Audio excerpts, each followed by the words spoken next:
Hey, c'est Edouard, bienvenue dans cette nouvelle vidéo et aujourd'hui on va s'intéresser à l'endettement en Suisse. On va s'intéresser à pourquoi est-ce que c'est important d'être endetté en Suisse et comment est-ce que le système a été conçu pour que les gens au final finissent presque tous par s'endetter. Il faut comprendre d'abord qu'il y a des bonnes dettes et des mauvaises dettes. Les mauvaises dettes, c'est les dettes qui vont uniquement vous faire perdre de l'argent, typiquement les crédits à la consommation ou les leasing. Déjà juste le nom crédit à la consommation en dit long je trouve. Grosso modo on vous prête de l'argent pour consommer. C'est déjà très mauvais signe. Ensuite dans les bonnes dettes, je compte évidemment le prêt hypothécaire qui va vous permettre d'acheter un bien immobilier. Pourquoi est-ce que c'est une bonne dette? C'est parce que quand vous achetez un bien immobilier pour faire du rendement, eh bien on vous prête de l'argent pour faire de l'argent, contrairement au crédit à la consommation qui est un prêt qui vous fait perdre de l'argent. D'ailleurs pour moi le prêt hypothécaire on pourrait très bien l'appeler le crédit pour l'investissement, parce qu'au final s'il n'existait pas vous pourriez même pas investir. Enfin en tout cas ce serait très compliqué. Et du coup pourquoi est-ce que j'ai dit que le système en Suisse était fait pour que vous soyez endetté? Eh bien en Suisse vous avez beaucoup d'avantages fiscaux à partir du moment où vous êtes endetté. C'est d'ailleurs pour ça que vous aurez très peu de propriétaires de biens immobiliers qui auront complètement remboursé leurs dettes. On le verra un petit peu plus tard dans la vidéo, mais effectivement en Suisse vous n'êtes pas obligé de rembourser totalement votre dette. Et du coup quand vous êtes propriétaire en Suisse vous êtes soumis à 3 impositions. L'impôt foncier, la valeur locative et l'impôt sur la fortune. L'impôt foncier c'est simplement une taxe liée à votre propriété.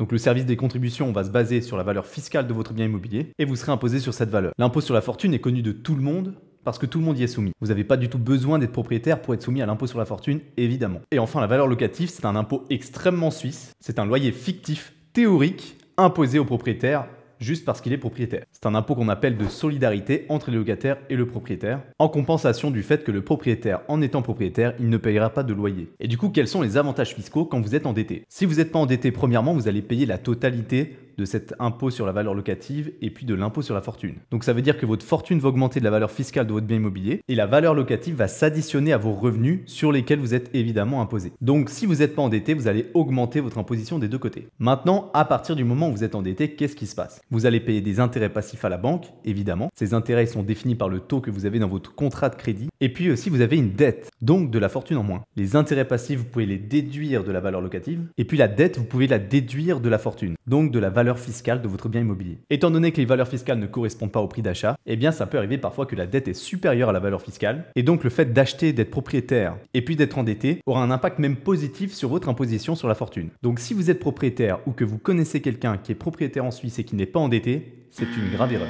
Il devrait au moins s'endetter en partie. J'ai moi-même des membres de ma famille qui sont propriétaires d'une maison complètement standard. Ils ont remboursé complètement leurs dettes et aujourd'hui, leur maison, elle vaut à peu près 1 million. Sur cette maison, ils ont 0 dette. Ils sont taxés au maximum, ils n'ont aucun avantage fiscal et surtout, ils ont énormément de cash disponible qui est bloqué dans leur propriété. Ce qui m'amène d'ailleurs au point suivant de pourquoi l'endettement est intéressant en Suisse. En Suisse, la politique d'amortissement est très spécifique. C'est même une politique d'amortissement unique qui est pratiquée par aucun de nos voisins. C'est le fait de pouvoir rester endetté ad vitam aeternam. Ou même encore mieux de pouvoir se réendetter si vous avez remboursé complètement votre dette ou alors si votre bien immobilier a pris de la valeur. Donc admettons, le membre de ma famille qui est propriétaire de sa maison à 1 million et qui a 0 dette sur sa maison, aujourd'hui il peut aller voir la banque et dire voilà, j'ai une maison à 1 million, est-ce que tu peux l'utiliser en garantie pour me sortir des liquidités? Et c'est parfaitement faisable. La banque va faire sa propre estimation et puis admettons pour faire simple qu'elle retient une valeur à 1 million, elle prêtera au minimum si les revenus le permettent 65% de la valeur du bien immobilier. C'est possible de pousser un peu plus haut mais ça dépend ce que vous allez faire avec le cash. Aujourd'hui jusqu'aux 2/3 de la valeur de la propriété, soit à peu près 65%, vous allez pouvoir vous réendetter assez facilement. Et du coup, qu'est-ce qui est très intéressant avec ça? C'est que vous allez pouvoir sortir 650 000 francs de cash tout frais que vous allez pouvoir utiliser comme effet de levier pour réinvestir dans un autre bien immobilier.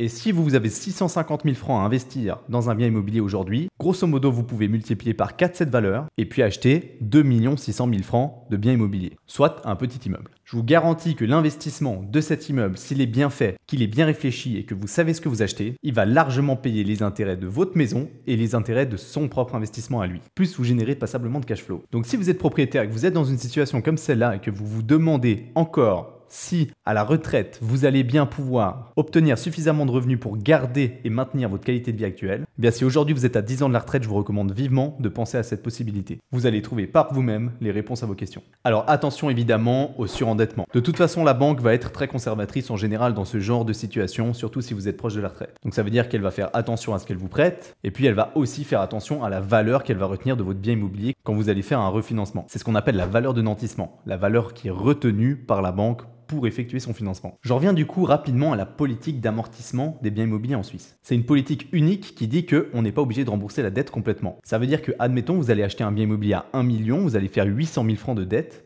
donc un financement à 20% de fonds propres parfaitement classique, vous allez amortir plus ou moins 1% par année pendant 15 ans, jusqu'au niveau d'endettement à 2/3 de la valeur du bien immobilier, plus ou moins. À partir du moment où vous êtes endetté à hauteur de 2/3 de la valeur du bien immobilier seulement, vous n'avez plus besoin de rembourser la dette. Vous allez rester endetté, profiter des avantages fiscaux offerts par la dette et garder vos liquidités pour pouvoir faire autre chose avec. Mais quelle est la logique au final derrière ce système d'endettement à vie en Suisse? Eh bien c'est simple, les banques en Suisse partent du principe que l'immobilier ne devrait pas perdre plus que 35% de sa valeur en Suisse. Et donc les établissements de financement ont confiance en l'immobilier en Suisse. Et donc en partant du principe que les biens immobiliers ne vont pas perdre plus de 35% de leur valeur, à partir du moment où la dette que vous avez sur votre propriété est à hauteur de 65% de votre bien immobilier, vous n'êtes plus obligé de rembourser parce que la banque est safe. Si vous ne payez plus les intérêts passifs, elle pourra vendre votre bien immobilier aux enchères assez facilement. La seule raison pour laquelle j'arrive à comprendre les personnes qui ne souhaitent pas s'endetter en Suisse, c'est que quand on parle de biens immobiliers en Suisse, on parle très vite de très gros montants, et qui dit gros montant dit très vite des dettes très importantes. Comment est-ce que vous faites pour pallier ce problème? C'est très simple, vous devez comprendre absolument ce que vous achetez et les risques que vous prenez.